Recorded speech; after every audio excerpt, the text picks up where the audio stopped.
اعوذ باللہ من الشیطان الرجیم بسم اللہ الرحمن الرحیم۔ حماسہ حسینی باب سوم، چھٹی مجلس۔ تحریک حسینی کی تبلیغ میں اہل بیت سید الشہداء کا کردار۔ حسینی تحریک اور اسلام کی تبلیغ میں سید الشہداء کے اہل بیت کے کردار سے متعلق گفتگو کرنے سے پہلے میں آپ کے سامنے دو مقدمات عرض کرتا ہوں۔ ایک یہ کہ روایات کے مطابق اور اپنے عقائد کی بنیاد پر جو ہم سید الشہداء کی امامت پر رکھتے ہیں، آپ علیہ السلام کے تمام کام پہلے دن سے طے شدہ تھے، اور آپ علیہ السلام نے کسی حساب، منطق اور دلیل کے بغیر کبھی کوئی کام نہیں کیا۔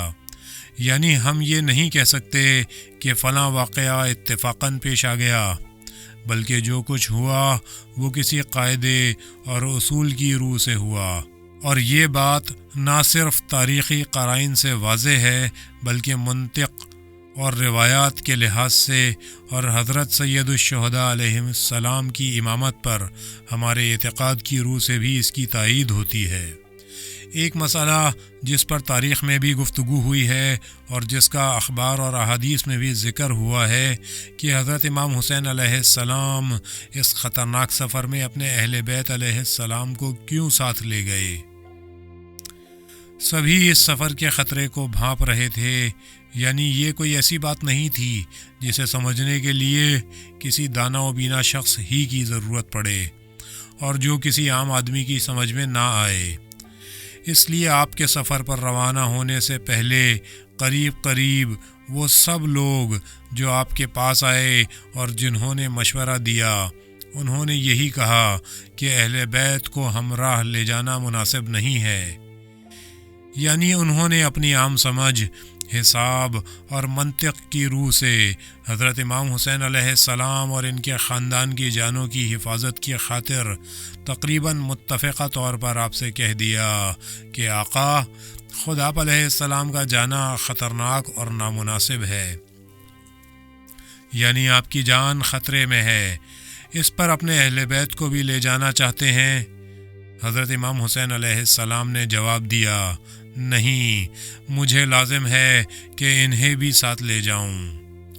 آپ ان کو ایسا جواب دیتے تھے جو ایک قطعی وحی کا درجہ رکھتا تھا۔ آپ علیہ السلام نے فرمایا، میرے جد نے مجھے خواب میں بتایا ہے، ان اللہ شاء ان یراکا قتیلا۔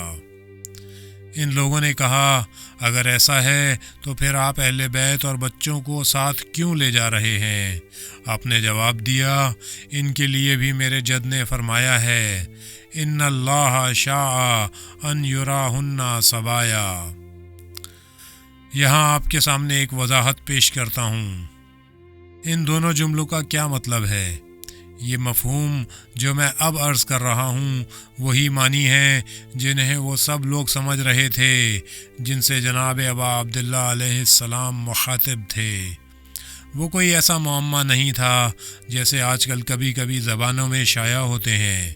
خدا کی مشیت یا ارادے کا لفظ جو خود قرآن میں استعمال ہوا ہے دوسرے موقعوں پر بولا جاتا ہے، جس میں سے ایک کو اصطلاح میں ارادہ تکوینی اور دوسرے کو ارادہ تشریعی کہتے ہیں۔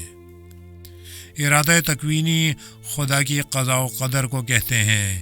اگر قضاء و قدر حتمی طور پر کسی بات سے متعلق ہو گئی، پھر اس کا مطلب یہ نکلتا ہے کہ قضاء و قدر کے خلاف کوئی کام نہیں ہو سکتا۔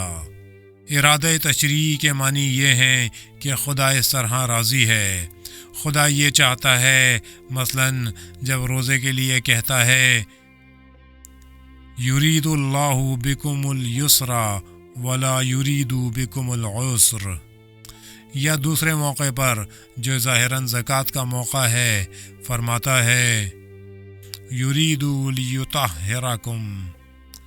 مقصد یہ ہے کہ خدا نے یہ حکم دیا ہے، وہ ایسا چاہتا ہے، یعنی خدا کی رضا اس میں ہے، خدا چاہتا ہے کہ تو شہید ہو جائے۔ میرے جد نے مجھ سے کہا ہے کہ خدا کی رضا تیری شہادت میں ہے۔ میرے جد نے مجھ سے کہا ہے کہ خدا چاہتا ہے یہ لوگ قید ہو جائیں۔ یعنی ان کی قید خدا کی رضا ہے، مصلحت ہے۔ رضائے حق ہمیشہ مصلحت میں ہوتی ہے، اور ایسی مصلحت کا مقصد انسان اور انسانیت کا کمال ہے۔ اس بات کے خلاف پھر کسی نے کچھ نہیں کہا، یعنی کوئی کچھ نہیں کہہ سکتا تھا۔ اگر ایسا ہی ہے کہ آپ علیہ السلام کے جد نے آپ علیہ السلام کو روحانی دنیا میں یہ بتا دیا ہے کہ آپ علیہ السلام کے قتل ہو جانے ہی میں مصلحت ہے، تو ہم ان کے مقابلے میں کچھ نہیں کہہ سکتے۔ جو لوگ حضرت ابا عبداللہ علیہ السلام سے یہ جملے سنتے تھے، ان سے اس طرح کے جواب نہیں سنتے تھے کہ بھائی یہ بات مقدر ہو چکی ہے، اب میں اس کے خلاف نہیں کر سکتا۔ حضرت ابا عبداللہ علیہ السلام نے کسی وقت بھی ایسے انداز میں نہیں فرمایا۔ ایسا نہیں تھا کہ جب لوگ آپ سے پوچھتے تھے کہ آپ عورتوں کو کیوں لے جا رہے ہیں تو آپ علیہ السلام فرماتے میں دراصل اس معاملے میں مجبور ہوں، مجھے بالکل اختیار نہیں ہے، بلکہ اس طرح سنتے تھے کہ عالم غیب سے مجھے جو الہام ہوا ہے اس سے میں نے یہ سمجھا ہے کہ اسی میں مصلحت ہے، یہ کام میں اپنے اختیار سے انجام دے رہا ہوں، لیکن اس بنیاد پر کہ میں اسی کو مصلحت سمجھتا ہوں۔ لہٰذا ہم دیکھتے ہیں کہ اہم موقعوں پر سب لوگ ایک طرح کا عقیدہ رکھتے تھے۔ حضرت ابا عبداللہ علیہ السلام بلند درجے پر ایک اور عقیدہ رکھتے تھے۔ سب لوگ ایک طرح فیصلہ کرتے تھے۔ امام حسین علیہ السلام فرماتے تھے ایسا نہیں، میں دوسری طرح عمل کروں گا۔ معلوم ہوا کہ حضرت ابا عبداللہ علیہ السلام کا کام پہلے سے طے شدہ کام ہے، ایک رسالت اور ایک فریضہ ہے۔ وہ اپنے اہل بیت علیہ السلام کو بطور طفیلی ساتھ نہیں لے جا رہے تھے کہ چلو میں جا رہا ہوں تو اپنے بیوی بچوں کو بھی ساتھ لے چلوں۔ ان تین شخصوں کے سوا جن کے میں نے کل رات کو نام لیے تھے، حضرت امام حسین علیہ السلام کے ساتھیوں میں سے کسی ایک کے بھی بیوی بچے ساتھ نہیں تھے۔ جو شخص خطرناک سفر پر جاتا ہے وہ اپنے بیوی بچوں کو ساتھ نہیں لے جاتا، لیکن حضرت ابا عبداللہ علیہ السلام اپنے بیوی بچوں کو لے گئے، اس لحاظ سے نہیں کہ میں خود جا رہا ہوں تو اپنے بیوی بچوں کو بھی ساتھ لے لوں۔ امام حسین علیہ السلام کا گھر اور زندگی کی تمام چیزیں مدینہ میں تھیں، بلکہ اہل بیت علیہ السلام کو اس لیے ساتھ لے گئے کہ اس سفر میں رسالت کا فریضہ انجام دیں۔ یہ ایک مقدمہ ہے۔ دوسرا مقدمہ، تاریخ میں عورت کا کردار کے موضوع پر ایک بحث درپیش ہے کہ عورت کا واقعی تاریخ سازی میں کوئی کردار ہے یا نہیں، اور اصل میں اس کا کوئی کردار ہو بھی سکتا ہے یا نہیں، اس کا کوئی کردار ہونا بھی چاہیے یا نہیں ہونا چاہیے، اسلام کی روح سے اس معاملے کو کس طرح حل کرنا چاہیے۔ تاریخ میں عورت کا بھی کردار رہا ہے اور ہے، کوئی شخص اس سے انکار نہیں کر سکتا کہ تاریخ سازی میں عورت کا بالواسطہ کردار ہے۔ کہتے ہیں عورت مرد کی تعمیر کرتی ہے اور مرد تاریخ بناتا ہے۔ مرد عورت کی تعمیر میں جس حد تک دخل رکھ سکتا ہے، اس سے زیادہ عورت کو مرد کے بنانے میں دخل ہے۔ یہ خود اپنی جگہ ایک مسئلہ ہے جس پر میں آج کی رات گفتگو نہیں کرنا چاہتا کہ کیا مرد عورت کی روح اور شخصیت بناتا ہے، چاہے وہ عورت ماں ہو، بیوی ہو یا نہ ہو، یا یہ عورت ہی ہوتی ہے جو بیٹے بلکہ شوہر کی بھی تعمیر کرتی ہے، خصوصاً شوہر کے معاملے میں۔ کیا زوجہ شوہر کی زیادہ تعمیر کرتی ہے یا شوہر زوجہ کی؟ آپ کو ضرور تعجب ہوگا جو میں یہ عرض کروں گا کہ تاریخی تحقیقات اور نفسیاتی مطالعے نے یہ ثابت کر دیا ہے کہ مرد کی شخصیت بنانے میں عورت زیادہ کامیاب اور فعال ہوتی ہے بنسبت اس کے کہ مرد عورت کی شخصیت بنائے۔ یہی وجہ ہے کہ تاریخ سازی میں عورت کے بالواسطہ کردار سے کوئی انکار نہیں کر سکتا۔ یہ بات کہ عورت نے مرد کی تعمیر کی ہے اور مرد نے تاریخ کی، ایک الگ قصہ ہے اور ایک بہت مفصل بحث ہے۔ اب ہم یہ دیکھیں کہ تاریخ سازی میں عورت کا بالواسطہ کردار کیسا ہے، کیسا ہونا چاہیے اور کیسا ہو سکتا ہے۔ 3 صورتیں ہو سکتی ہیں۔ ایک یہ کہ عورت کا تاریخ سازی میں بنیادی طور پر کوئی براہ راست حصہ نہ ہو، یعنی عورت کا حصہ منفی محض ہو۔ بہت سے سماجوں میں لوگوں کو عورت کے بچہ جننے، پالنے اور گھریلو انتظام کرنے کے علاوہ اس کے کسی کردار کے قائل نہیں ہیں، یعنی عورت کا بڑے سماج میں براہ راست حصہ نہیں، بالواسطہ حصہ رہا ہے، اس اعتبار سے کہ وہ گھر میں مؤثر تھی اور گھر میں بنا ہوا مرد سماج میں مؤثر رہا ہے، یعنی عورت مرد میں اثر انداز ہونے کے علاوہ خود اجتماعات میں کوئی اثر نہیں رکھتی ہے۔ لیکن ان سماجوں میں بھی اس کے باوجود کہ عورت نے تاریخ اور سماج کی تعمیر میں کوئی کردار ادا نہیں کیا ہے، بلا شبہ اس پروپیگنڈے کے باوجود جو اس سلسلے میں کیا جاتا ہے، عورت ایک نہایت گرا بہا چیز کی طرح زندگی بسر کرتی چلی آ رہی ہے، یعنی ایک شخص کی حیثیت سے زیادہ مؤثر نہیں تھی، لیکن ایک بیش بہا شے تھی، اور اپنی اسی بیش قیمت حیثیت کی بدولت وہ مرد پر اپنا اثر ڈالتی ہے۔ وہ اتنی سستی نہیں تھی کہ بازاروں میں ماری ماری پھرتی ہو اور ہزاروں جگہیں ان سے استفادہ کرنے کے لیے بنی ہوئی ہو، بلکہ اس سے صرف گھریلو زندگی کے دائرے میں فائدہ اٹھایا جاتا تھا، اس لیے وہ لازمی طور پر صاحب خانہ کے لیے ایک بہت بیش قیمت ہستی تھی، کیونکہ واحد ہستی تھی جس سے اس کی محبت اور جنسی خواہشات کی تکمیل ہوتی تھی، اور لازمی طور پر بلا شبہ مرد عملاً عورت کی خدمت کرتا تھا، لیکن عورت ایک چیز تھی، ہیرے کی طرح کا ایک بیش قیمت گوہر تھی، شخص نہیں تھی، چیز ہے لیکن گراں قدر چیز۔ تاریخ میں عورت کے اثر کی ایک اور شکل جو قدیم سماجوں میں زیادہ تھی یہ ہے کہ عورت تاریخ میں ایک فعال عنصر ہو، تاریخ میں اس کا براہ راست حصہ ہو، اور ایک چیز کی طرح نہیں، ایک شخصیت کی طرح مؤثر ہو، لیکن بگڑی ہوئی شخص اور بے وقعت شخص، ایسی شخصیت جس کے اور مردوں کے درمیان حریم کو اٹھایا گیا ہو۔ نفسیات کے حقائق نے ثابت کر دیا ہے کہ فطرتاً خلقت میں عورت کو عزیز رکھنے کے لیے بہت زیادہ باریکی کے ساتھ خیال رکھا گیا ہے، یعنی بنیادی مراعات ہوتی ہیں۔ جب بھی دیوار بالکل ٹوٹ گئی ہے اور یہ حصار ریزہ ریزہ ہو جاتا ہے، عورت کی شخصیت عزت و احترام کے لحاظ سے نیچے آ جاتی ہے۔ ہاں، دوسرے پہلوؤں سے ممکن ہے کہ اس کی شخصیت اونچی ہو گئی ہو، مثلاً وہ لکھ پڑھ گئی ہو، عالمہ ہو گئی ہو، لیکن اب وہ ہستی مرد کے لیے گراں بہا نہیں رہی۔ دوسری جانب عورت یہ نہیں کر سکتی کہ عورت نہ رہے، عورت کی طبیعت کا تقاضا ہے کہ وہ مرد کے لیے گراں بہا رہے، اور اگر یہ بات بھی عورت سے چھین لی جائے تو پھر اس کی ذہنیت ہی پراگندہ اور درہم برہم ہو جائے گی۔ مرد کے جنسی تعلق کے لیے جو بات ضروری ہے وہ یہ ہے کہ عورت کو ایک بیش قیمت ہستی کے عنوان سے اپنے پاس ہونا ہے، نہ کہ ایک گراں بہا موجود کے عنوان سے کسی عورت کے اختیار میں رہے، لیکن عورت کی فطرت میں یہ بات نہیں ہے کہ مرد اسے ایک گراں بہا چیز سمجھتا رہے، بلکہ یہ ہے کہ وہ خود ایک گراں بہا چیز کی حیثیت سے مرد کو اپنے قابو میں رکھے۔ اس وقت ہے کہ عورت کی خصوصی حیثیت ختم ہو گئی۔ ضروری نہیں ہے کہ وہ شادی کی صورت میں ہی یہ خصوصیت رکھتی ہو، یعنی جس وقت عورت سستی ہو گئی، عمومی جگہ میں بکثرت پیدا ہو گئی، تو مرد کے لیے عورت سے فائدہ اٹھانے کے ہزاروں وسیلے پیدا ہو گئے۔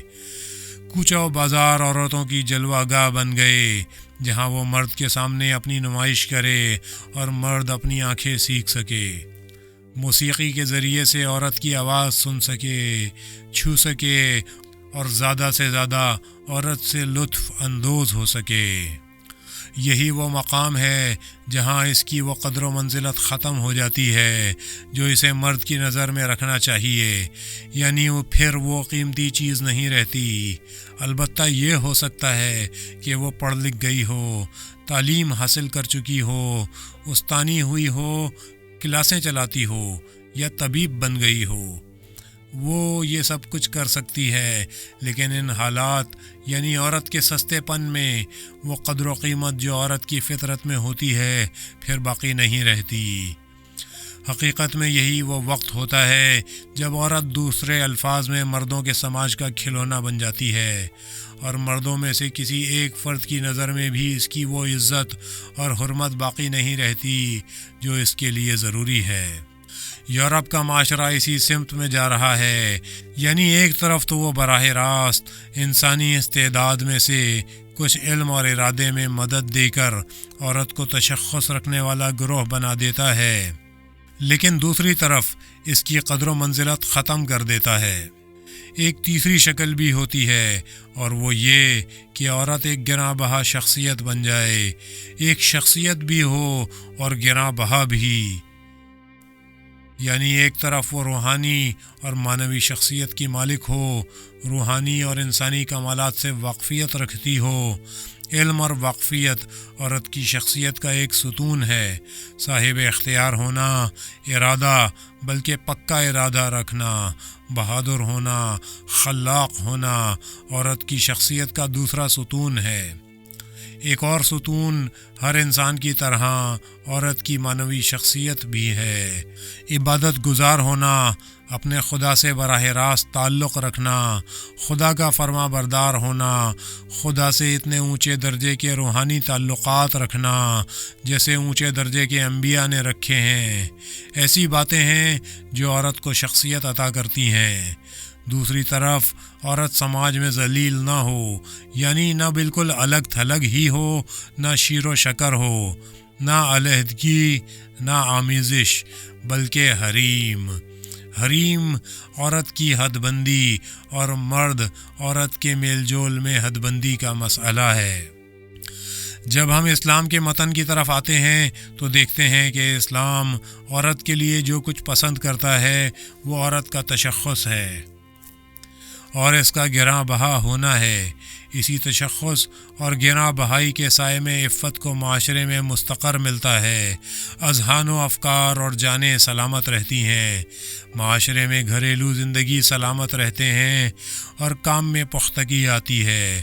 عورت کا گراں قدر ہونا یہ ہے کہ اس کے اور مرد کے درمیان اسلام کی مقرر کردہ حدیں قائم رہیں، یعنی اسلام اس بات کی اجازت نہیں دیتا کہ خاندانی زندگی کے علاوہ سماج میں عورت سے مرد کے خواہ جنسی تعلقات یا لذت اندوزی کی صورت ہو، چاہے اس کے جسم پر نگاہ ڈالنے کی صورت میں ہو، چاہے اس کا جسم چھونے کی صورت میں ہو، چاہے اس کی نسوانی خوشبو سونگھنے کی صورت میں ہو، چاہے اس کے پاؤں کی آواز سننے کی صورت میں ہو، اگر اس کا چلنا شہوت کو ابھارنے کا سبب بنتا ہو، اسلام اس کی اجازت نہیں دیتا ہے۔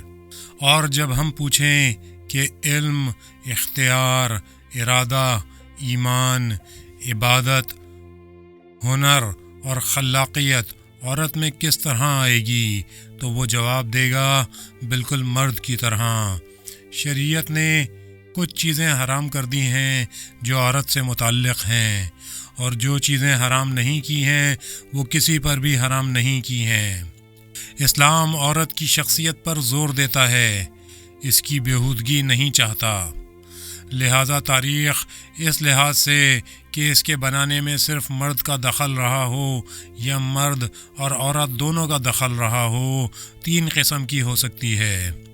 ایک تاریخ مذکر ہے، یعنی وہ تاریخ جو مرد کے ہاتھوں براہ راست بنائی گئی ہے اور جس میں عورت کا کوئی کردار نہیں رہا ہے۔ ایک تاریخ مذکر مؤنث ہے، لیکن مذکر مؤنث گھل مل گئے ہیں، اس میں نہ مرد اپنے مدار میں ہے نہ عورت اپنے مدار میں، یعنی ایسی تاریخ جس میں یہ نظام درہم برہم ہوا ہے، مرد عورت کے دائرے میں ہے اور عورت مرد کے دائرے میں۔ اسی طرح کہ اگر ہم آج بعض لڑکے اور لڑکیوں کے لباس پہننے کا طریقہ دیکھیں گے تو پتہ لگے گا کہ یہ لوگ کس طرح سے ایک دوسرے کی جگہ لے رہے ہیں۔ تیسری قسم کی تاریخ مذکر مؤنث تاریخ ہے، جو مرد کے ہاتھوں بھی بنی ہے اور عورت کے ہاتھوں بھی۔ لیکن مرد اپنے دائرے میں رہا ہے اور عورت اپنے دائرے میں۔ ہم جس وقت قرآن کریم کی تلاوت کرتے ہیں تو یہ دیکھتے ہیں کہ جس طرح قرآن نے تشریح کی ہے، مذہب اور دین کی تاریخ مذکر مؤنث ہے، اور میرے الفاظ میں وہ ایک مذنث تاریخ ہے، یعنی مذکر و مؤنث دونوں، لیکن باہمی اختلاط کی صورت میں نہیں، بلکہ اس صورت میں کہ مرد اپنے مقام پر اور اپنے دائرے میں ہے، اور عورت اپنے مقام پر اور اپنے دائرے میں ہے۔ ایسا لگتا ہے جیسے قرآن کی خاص عنایت ہے کہ وہ جس طرح تاریخ کے صدیقوں، سچوں اور قدسیوں کا حال بیان کرتا ہے، اسی طرح تاریخ کی صدیقات، سچی عورتوں اور قدسیات یعنی پاک عورتوں کا حال بھی سناتا ہے۔ حضرت آدم اور حضرت حوا کے قصے میں ایک نکتہ ہے جو میں نے چند سال بیشتر اپنی تقریروں میں بارہا بیان کیا ہے اور جس کا پھر ذکر کرتا ہوں۔ عیسائیوں نے مذہبی دنیا کی تاریخ میں ایک بہت غلط خیال داخل کر دیا ہے، اور جو واقعی ایک بے ایمانی تھی۔ حضرت عیسیٰ علیہ السلام کا بیوی نہ رکھنا اور پادریوں اور کارڈینل وغیرہ کا شادی نہ کرنا اور کنوارا رہنا، رفتہ رفتہ یہ خیال قائم ہو گیا کہ عورت بنیادی طور پر گناہ اور دھوکہ ہے، یعنی چھوٹا شیطان ہے۔ مرد خود بخود گناہ نہیں کرتا، بلکہ یہ عورت ہے جو چھوٹے شیطان کی حیثیت سے ہمیشہ بہکاتی ہے اور مرد کو گناہ پر مجبور کرتی ہے۔ عیسائیوں نے بتایا کہ حقیقت میں آدم، شیطان اور حوا کا قصہ اس طرح شروع ہوا کہ شیطان آدم پر قابو نہیں پا سکا، اس لیے اس نے آ کر حوا کو دھوکہ دیا اور حوا نے آدم کو بہکایا۔ اور یوں پوری تاریخ میں یہ بات اسی طرح ہے کہ بڑا شیطان عورت کو بہکاتا ہے اور عورت مرد کو بہکاتی ہے۔ حقیقت میں آدم، حوا اور شیطان کا قصہ مسیحیوں میں اس طرح آیا ہے، لیکن قرآن اس کے بالکل برعکس کہتا ہے اور اس کی صراحت بھی کرتا ہے، اور یہ بڑی عجیب بات ہے۔ جس وقت قرآن آدم اور شیطان کا قصہ بیان کرتا ہے تو آدم کو اصل اور حوا کو ان کا پیرو بتاتا ہے۔ جب وہ ابتدا میں کہتا ہے کہ ہم نے ان دونوں سے کہا کہ بہشت میں رہو، صرف آدم سے ہی نہیں کہا لا تقربا هذه الشجرة، تم دونوں اس درخت کے قریب نہ جانا۔ اب وہ درخت جس چیز کا ہو، پھر فرماتا ہے فوسوس لہما الشیطان، شیطان نے دونوں کو بہکایا۔ یہ نہیں کہتا کہ ایک کو بہکایا اور پھر اس نے دوسرے کو بہکایا۔ پھر تثنیہ کی ضمیر ہے، جب اس نے بہکایا اور دھوکہ دینا چاہا تو دونوں کے سامنے جھوٹی قسم کھائی۔ حضرت آدم اتنے ہی بہکے جتنی حضرت حوا، اور حضرت حوا اتنی ہی بہکیں جتنے حضرت آدم۔ اسلام نے اس غلط خیال کو جو مذہبوں کی تاریخ پر لگائے گئے ہیں دور کیا اور بتایا کہ انسانی گناہ کا ارتکاب اس طرح نہیں ہوتا کہ شیطان عورت کو بھگاتا ہے اور پھر عورت مرد کو ورغلاتی ہے، اور اس لیے عورت گناہ کا عنصر ہے۔ شاید یہی وجہ ہے جو قرآن مجید کا یہ اہتمام ہے کہ قدسیین کے ساتھ ساتھ ان بڑی بڑی قدسیات کا ذکر بھی کرتا ہے، جنہیں اپنے اپنے موقعوں پر ان قدسیین پر برتری اور فوقیت حاصل رہی ہے۔ حضرت ابراہیم علیہ السلام کے قصے میں جناب سارہ کا ذکر کتنے احترام سے کرتا ہے، یہاں تک کہ جس طرح حضرت ابراہیم ملکوت سے تعلق رکھتے تھے اور ملکوتی آنکھیں رکھتے تھے، فرشتوں کو دیکھتے تھے اور فرشتوں کی آوازیں سنتے تھے، اسی طرح جناب سارہ بھی ان کی آوازیں سنتی تھیں۔ جب ابراہیم علیہ السلام سے کہا گیا کہ خدا تم دونوں، بوڑھے ابراہیم اور بوڑھی سارہ کو ایک فرزند عطا کرنا چاہتا ہے، تو جناب سارہ کی آواز بلند ہوئی اور انہوں نے کہا مجھ بڑھیا بیوی اور اس بوڑھے شوہر کو، کیا ہم بڑھاپے میں یہ تمنا کر سکتے ہیں کہ ہمارے یہاں بچہ پیدا ہو؟ ملائکہ نے جو حضرت ابراہیم علیہ السلام سے نہیں جناب سارہ سے مخاطب ہیں کہا اے سارہ، کیا تم خدا کے حکم پر تعجب کر رہی ہو؟ اسی طرح جب قرآن حضرت موسیٰ علیہ السلام کی والدہ کا نام لیتا ہے تو فرماتا ہے ہم نے موسیٰ کی ماں کو وحی بھیجی ہے کہ وہ اپنے بیٹے کو خود دودھ پلائے۔ قرآن جب حضرت مریم علیہ السلام کے قصے پر پہنچتا ہے تو کہتا ہے پیغمبران اس خاتون کے سامنے آتے ہیں تو زانو ادب طے کرتے ہیں۔ جناب زکریہ علیہ السلام جس وقت آئے تو جناب مریم کو اس حال میں دیکھا کہ ان کے پاس وہ نعمتیں رکھی ہیں جو اس پوری سرزمین میں نہیں ملتی۔ وہ تعجب کرتے ہیں۔ قرآن کہتا ہے کہ جب جناب مریم سلام اللہ علیہا محراب عبادت میں ہوتی تھیں تو خدا کے فرشتے ان سے باتیں کرتے تھے، ملائکہ ان سے باتیں کرتے تھے۔ جناب مریم پیغمبری پر مقرر نہیں ہوئی تھیں، اور قرآن اس بات کو صحیح بھی نہیں سمجھتا کہ ایک عورت کو عورتوں اور مردوں کے درمیان مقرر کیا جائے۔ جناب مریم کی یہ شان عظیم تھی، اس کے باوجود وہ پیغمبر نہیں تھیں، پھر بھی بہت سے پیغمبروں سے مرتبے میں بلند تھیں۔ اس میں کوئی شک نہیں ہے کہ جناب مریم جو پیغمبر نہیں تھیں خود جناب زکریا سے جو پیغمبر تھے بلند مقام اور مرتبہ رکھتی تھیں۔ قرآن حضرت صدیقہ طاہرہ سلام اللہ علیہا کے بارے میں فرماتا ہے انا اعطیناک الکوثر، کوثر سے بڑھ کر اور کوئی لفظ نہیں ہے۔ جس دنیا میں عورت کو شر مطلق اور دھوکے اور گناہ کی جڑ سمجھا جاتا تھا، قرآن اس کو نہ صرف نیکی بلکہ کوثر کہتا ہے، یعنی بہت بڑی پھیلی ہوئی نیکی کی ایک دنیا۔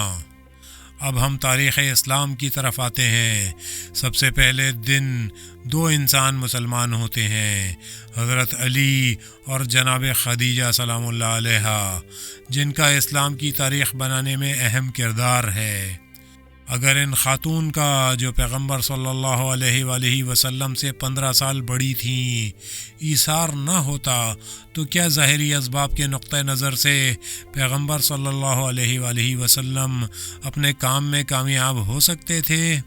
ہجرت نبوی کے 1.5 صدی کے بعد تاریخ ابن اسحاق میں حضرت خدیجہ علیہ السلام کے مرتبے اور پیغمبر صلی اللہ علیہ وآلہ وسلم کی حمایت، خصوصاً ان کی تسلی و تشفی کے بارے میں لکھتے ہیں کہ حضرت خدیجہ سلام اللہ علیہا کے مرنے کے بعد اسی سال حضرت ابو طالب علیہ السلام بھی دنیا سے رخصت ہو گئے۔ واقعی پیغمبر اکرم صلی اللہ علیہ وآلہ وسلم پر زندگی اس قدر تنگ ہو گئی جس کا بیان ناممکن ہے۔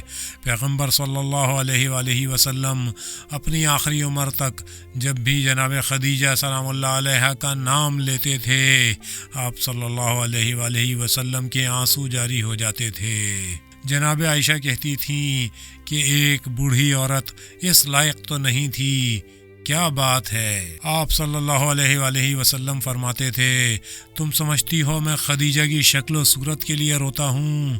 خدیجہ کہاں اور تم اور دوسری بیویاں کہاں؟ دونوں میں کوئی مقابلہ ہی نہیں ہو سکتا۔ جب آپ تاریخ اسلام پر نظر ڈالیں گے تو دیکھیں گے اسلام کی تاریخ ایک مذکر مؤنث تاریخ ہے، لیکن ایسی تاریخ ہے جس میں مرد اپنے دائرے میں ہے اور عورت اپنے دائرے میں۔ پیغمبر صلی اللہ علیہ وآلہ وسلم کے دوست دار مرد بھی تھے، عورتیں بھی، راوی مرد بھی تھے اور عورتیں بھی تھیں۔ غالباً سب کے نام ان کتابوں میں موجود ہیں، آج سے 1000 سال پہلے لکھی گئی تھیں، بلکہ ہمارے پاس ایسی روایتیں زیادہ ہیں جن کی راویہ عورتیں ہیں۔ بلاغات النساء نامی ایک کتاب ہے جس میں عورتوں کی نہایت بلیغ تقریریں درج ہیں۔ اس کتاب کا مؤلف بغدادی ہے جو سن 250 ہجری کے آس پاس یعنی امام حسن عسکری علیہ السلام کے زمانے میں زندہ تھا۔ جیسا کہ آپ کو معلوم ہے کہ حضرت امام حسن عسکری علیہ السلام نے سن 260 ہجری میں وفات پائی ہے۔ اس کتاب میں بغدادی نے جو تقریریں جمع کی ہیں ان میں وہ تقریریں بھی شامل ہیں جو حضرت زینب سلام اللہ علیہا نے یزید کی مسجد میں اور ابن زیاد کے دربار میں کی ہیں، اور جو تقریر حضرت ابو بکر کی خلافت کی ابتدا میں حضرت فاطمہ سلام اللہ علیہا نے کی تھی۔ اس نئی ذریح میں جو حضرت معصومہ سلام اللہ علیہا کے لیے آخر میں بنی ہے، ایک ایسی روایت کا انتخاب کیا گیا ہے جس کی تمام راویہ خواتین ہیں۔ اس ضمن میں ایک خاص بات یہ ہے کہ ان سب کے نام فاطمہ ہیں، تقریباً 40 فاطمہ ہیں۔ روایت ہے فاطمہ دختریں فلاں سے، اور وہ روایت کرتی ہے فاطمہ دختریں فلاں سے، یہاں تک کہ فاطمہ دختر موسیٰ بن جعفر تک نوبت پہنچ جاتی ہے، فاطمہ دختر امام حسن بن علی علیہ السلام تک، اور آخر میں جناب فاطمہ دختر پیغمبر صلی اللہ علیہ وآلہ وسلم پر منتہی ہو جاتی ہے۔ یعنی ان خواتین کی شرکت تو اس قدر عام تھی، لیکن کسی وقت بھی عورت مرد میں اختلاط یعنی میل جول نہیں تھا۔ بہت سے راوی تھے جو آتے تھے اور حدیث بیان کرتے تھے، عورتیں آتی تھیں اور سنتی تھیں، لیکن وہ ایک طرف بیٹھتی تھیں اور مرد دوسری طرف بیٹھ جاتے تھے۔ مرد ایک کمرے میں ہوتے تھے اور عورتیں دوسرے کمرے میں۔ کبھی اس طرح نہیں آتے تھے کہ اس طرح کرسی رکھ دیں کہ ایک مرد بیٹھے اور ایک عورت منی اسکرٹ پہنے جس سے اس کی جانگ اوپر تک کھلی رہے، کیونکہ خواتین علم حاصل کرنا چاہتی ہیں۔ یہ واضح ہے کہ ظاہر میں ایک بات ہے اور باطن میں دوسری۔ اسلام کہتا ہے علم، لیکن صرف علم، نہ جنسی تلذذ، نہ مزاح، نہ فریب، وہ کہتا ہے شخصیت۔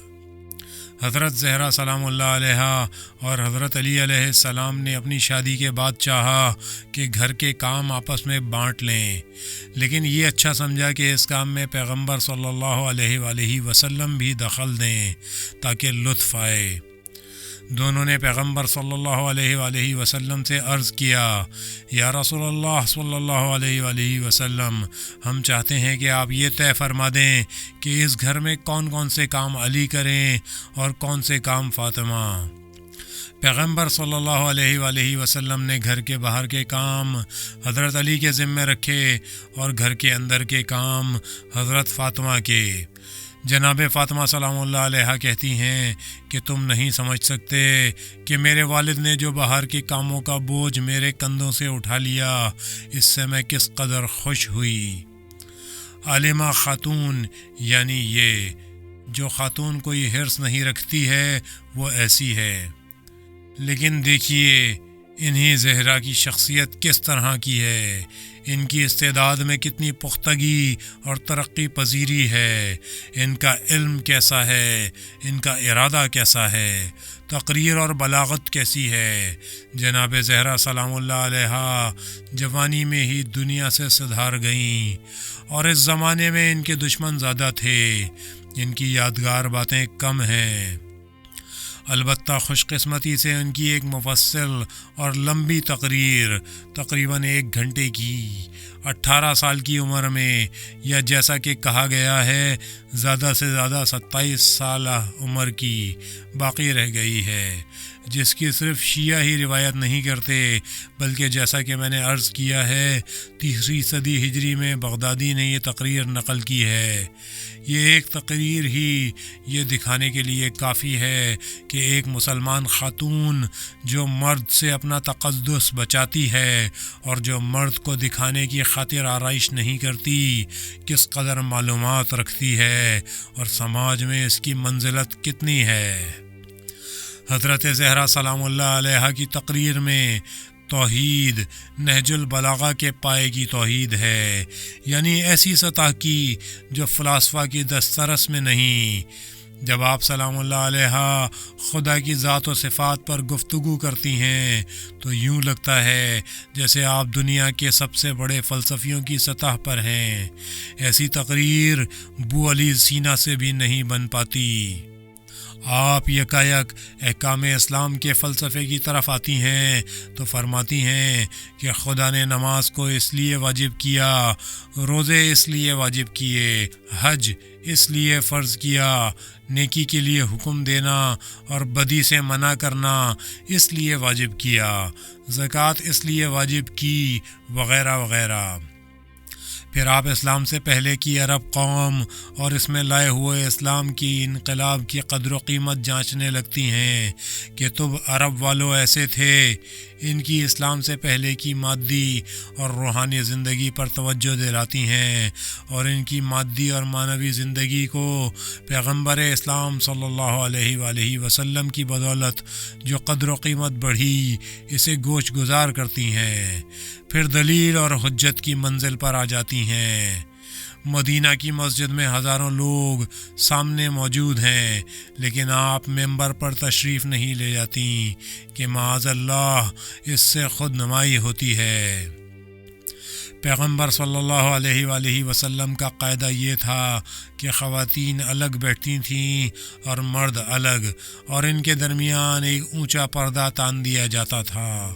حضرت زہرا سلام اللہ علیہ نے پردے کے پیچھے سے اپنی تمام باتیں کہہ سنائیں اور اس مجلس کے عورت مرد سب میں ہلچل مچا دی۔ یہ ہیں اس بات کے معنی جو ہم نے بیان کی۔ اس میں شخصیت بھی ہے اور عفت بھی، پاک بھی ہے اور تقدس کی دیوار بھی۔ یہ کسی وقت بھی اپنے آپ کو مردوں کی بھوکی نگاہوں کے سامنے پیش نہیں کرتی، لیکن یہ کوئی ایسی ہستی نہیں ہے جو نہ کچھ سمجھے اور جسے کسی بات کی خبر ہی نہ ہو۔ کربلا کی تاریخ مذکر مؤنث حادثے کی تاریخ ہے۔ اس حادثے میں مرد اور عورت دونوں کے کردار ہیں، دونوں کا حصہ ہے، لیکن مرد اپنے دائرے میں ہے اور عورت اپنے دائرے میں۔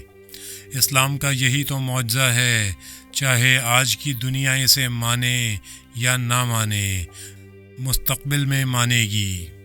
حضرت ابا عبداللہ علیہ السلام اپنے اہل بیت کو اس لیے ساتھ لے گئے کہ اس عظیم تاریخ میں رسالت کا کام انجام دیں، اس لیے متحرک کیا کہ اس عظیم تاریخ کی تعمیر میں جناب زینب سلام اللہ علیہ کی قافلہ سالاری میں ان کا بلا واسطہ کردار ہو اور وہ اپنے دائرے سے باہر بھی نہ نکلیں۔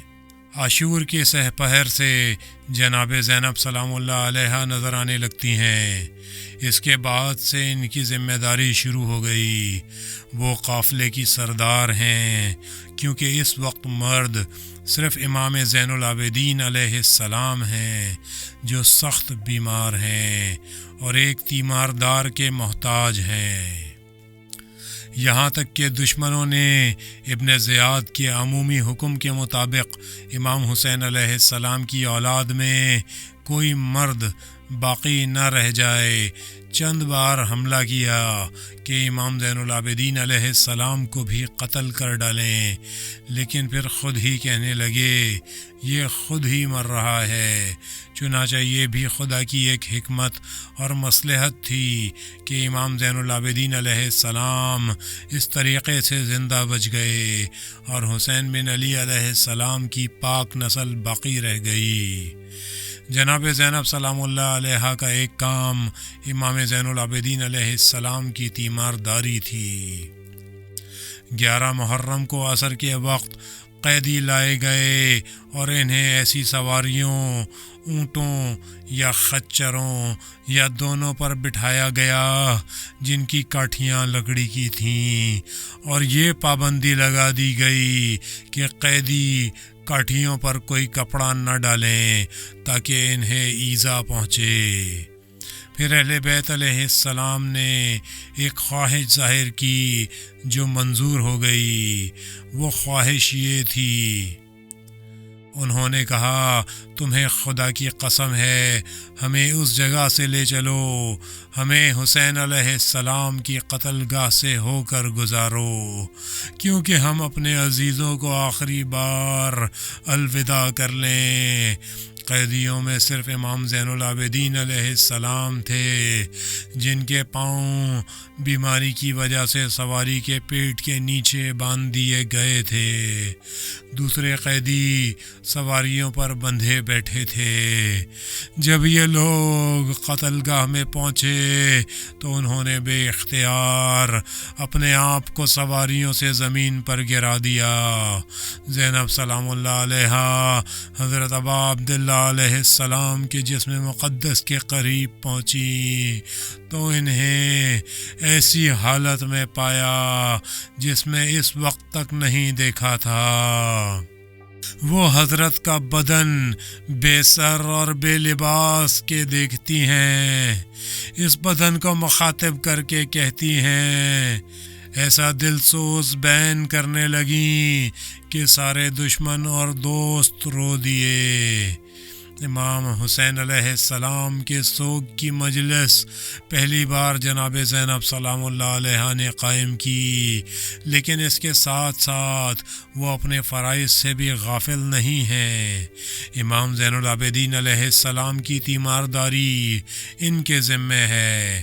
آپ سلام اللہ علیہ نے امام زین العابدین علیہ السلام کی طرف نظر اٹھائی تو دیکھا باپ کا یہ حال دیکھ کر حضرت اس قدر بے چین ہو گئے کہ گویا آپ علیہ السلام کی جان نکلنے والی ہے۔ فوراً بھائی کی لاش کو چھوڑ کر امام زین العابدین علیہ السلام کے پاس پہنچتی ہیں۔ یبنا اخی، میرے بھتیجے، تمہاری یہ حالت کس لیے ہو گئی کہ جیسے تمہارے جسم سے روح پرواز کرنے والی ہے؟ پھوپھی جان، اپنے عزیزوں کی لاشیں دیکھ کر مجھے کیوں کر اذیت نہ ہو۔ جناب زینب سلام اللہ علیہا اس وقت امام زین العابدین علیہ السلام کو تسلی دینے لگتی ہیں۔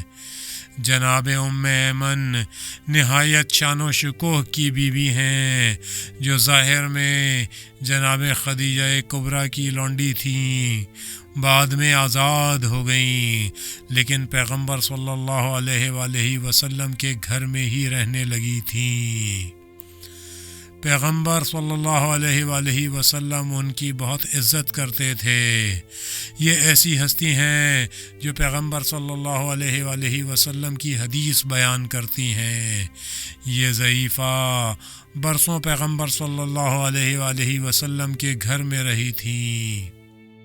انہوں نے جناب زینب سلام اللہ علیہ کے سامنے پیغمبر صلی اللہ علیہ وآلہ وسلم کی ایک حدیث بیان کی تھی، لیکن چونکہ یہ بیان خاندان سے متعلق تھا، یعنی اس کنبے کی آئندہ واقعات سے اس کا تعلق تھا، اس لیے ایک دن جناب زینب سلام اللہ علیہ حضرت علی علیہ السلام کی عمر کے آخری حصے میں یہ اطمینان کرنے کے لیے آپ علیہ السلام کے پاس آئیں کہ جو کچھ ام ایمن نے کہا ہے وہ 100% درست ہے۔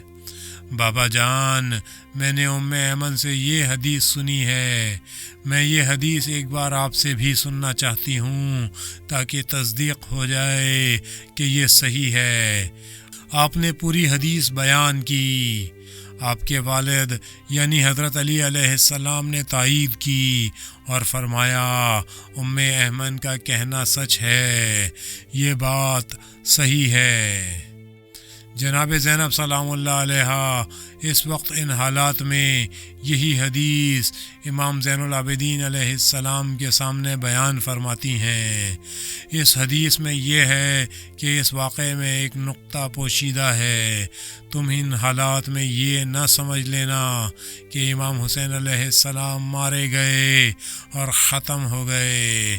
اے میرے بھتیجے، ہمارے جد کی یہ حدیث ہے کہ امام حسین علیہ السلام اسی جگہ بے کفن دفن ہوں گے جہاں تم اس وقت ان کا جسم دیکھ رہے ہو، اور اسی جگہ امام حسین علیہ السلام کی قبر کا طواف ہوا کرے گا۔ آنے والے وقتوں میں یہ جگہ محبت کرنے والوں کا کعبہ بن جائے گی۔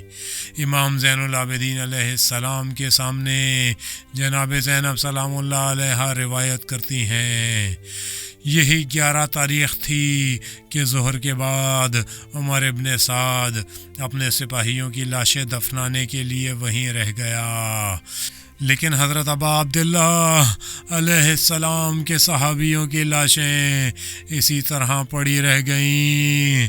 اس کے بعد قیدیوں کو آج کسی 12 تاریخ کی رات میں سیدھے کربلا سے نجف کے لیے، جو تقریباً 12 فرسخ ہے، روانہ کر دیا۔ ترتیب یوں رکھی گئی تھی کہ 12 تاریخ کے دن قیدیوں کو ڈھول تاشے اور شہنائیوں کی گونج میں اور فتح کی شان و شوکت کے ساتھ کوفہ میں داخل کر دیں گے، اور اپنے خیال کے مطابق پیغمبر صلی اللہ علیہ وآلہ وسلم کے خاندان پر آخری ضرب لگا دیں گے۔ ان لوگوں کو روانہ کر دیا گیا اور اس حالت میں لے چلے کہ جناب زینب سلام اللہ علیہا غالباً 9 محرم سے بالکل نہیں سوئی تھیں۔ سب سے پہلے سر لے جائے گئے تھے۔ نہ جانے کتنا دن چڑھ آیا تھا۔ سورج نکلنے کے قریب 2 ساعتیں گزر چکی تھیں جب قیدی کوفہ میں داخل ہوئے۔ حکم دیا گیا کہ سروں کو ان کے استقبال کے لیے لے جائیں تاکہ ساتھ آئیں۔ اس وقت ایسی عجیب حالت تھی جو بیان نہیں کی جا سکتی۔ کوفہ کے دروازے پر علی کی بیٹی فاطمہ کی بیٹی یہاں نظر آتی ہے، اس تشخص والی اور خاتون جو عورت بن کر رہی اور گراں بہا بھی۔ ایک خطبہ پڑھا۔ راویوں نے لکھا ہے کہ ایک خاص وقت پر جناب زینب سلام اللہ علیہا موقع کو غنیمت جان لیتی ہیں۔ حضرت علی علیہ السلام کی بیٹی نے ایک اشارہ کیا۔ تاریخ کی عبارت یہ ہے، یعنی جس شور و غل میں ڈھول کی آواز بھی نہیں سنی جا سکتی تھی، یک بیک ایسی خاموشی چھا گئی کہ جیسے سینوں میں سانسیں رک گئیں اور گھنٹیوں اور غلغپاڑے کی آوازیں بیٹھ گئیں، سواریاں بھی رک گئیں۔ جب لوگ کھڑے ہو گئے تو مجبوراً سواریاں بھی کھڑی ہو گئیں۔ جناب زینب سلام اللہ علیہا نے ایک تقریر کی۔ راوی کہتا ہے، یعنی ان سے عورت کی حیا ظاہر ہوتی تھی۔ علی علیہ السلام کی شجاعت عورت کی حیا میں ملی ہوئی تھی۔ حضرت علی علیہ السلام 20 سال پہلے اس کوفہ میں خلیفہ تھے، اور آپ علیہ السلام نے اپنی خلافت کے تقریباً 5 سال تک کافی تقریریں کی تھیں۔ لوگوں میں حضرت علی علیہ السلام کی مقرری ابھی تک ضرب المثل تھی۔ راوی کہتا ہے، ایسا معلوم ہوتا ہے جیسے جناب زینب سلام اللہ علیہا حضرت علی علیہ السلام کے لہجے میں بول رہی ہیں، جیسے حضرت علی علیہ السلام زندہ ہو گئے ہیں اور ان کے الفاظ جناب زینب سلام اللہ علیہا کی زبان سے ادا ہو رہے ہیں۔ جیسے ہی جناب زینب کی باتیں جو زیادہ نہیں تھیں، 10-12 سطروں سے زیادہ نہیں، ختم ہوئیں، راوی کہتا ہے کہ میں نے لوگوں کو دیکھا، سب کے سب دانتوں تلے انگلیاں دابے ہوئے تھے۔ یہ ہے عورت کا کردار، جس شکل میں اسلام چاہتا ہے، بالکل حیا، عفت، پاکی اور تقدس میں ڈوبی ہوئی ایک شخصیت۔ اس دلیل سے کربلا کی تاریخ مذکر مؤنث ہے کہ اس کے بنانے میں مرد کا کردار بھی مؤثر ہے اور عورت کا کردار بھی مؤثر ہے، لیکن اپنے دائرے میں یہ تاریخ دونوں جنسوں کے ہاتھوں بنی ہے۔ لا حول ولا قوة إلا بالله العلي العظيم وصلى الله على محمد وآله الطاهرين.